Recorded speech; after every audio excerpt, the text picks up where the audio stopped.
New tonight, Iran's foreign minister says Tehran will stop its attacks if Israel stops its airstrikes.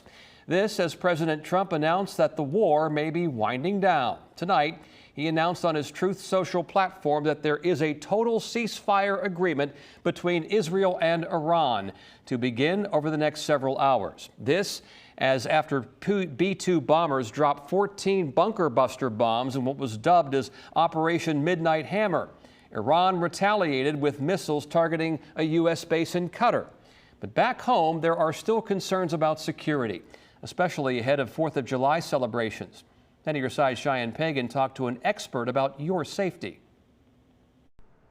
With many big events for 4th of July just right around the corner, here's what you should know. The conflict between Israel and Iran and the United States' involvement over the weekend is sparking concern amongst Americans. The Department of Homeland Security issued a warning before news of a possible ceasefire about the potential for Iran to call for violent attacks on America and low-level cyber attacks. My biggest concern is a lone wolf attack anytime that you attend a public event or that's considered a mass gathering. Security expert Cliff Lentz says when he sees any type of threat increase either nationally or internationally, it's an opportunity to think about security plans.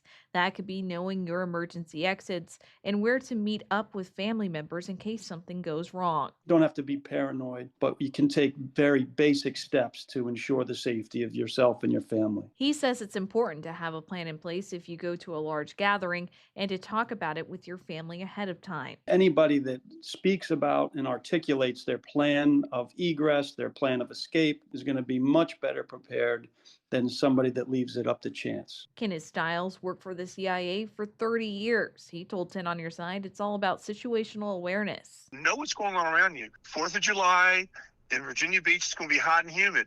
If you see a guy with a long raincoat on, that's kind of interesting. Meanwhile, the Fort Monroe Authority and the Virginia Beach Police Department both say security measures will be the same at 4th of July festivities this year as they have been in previous years. Go to all of these events, enjoy them fully, but in the back of your mind, ask yourself one simple question. If something were to go wrong here today, what is my plan? See more about this developing story on our website at wavy.com. Cheyenne Pagan, 10 on your side.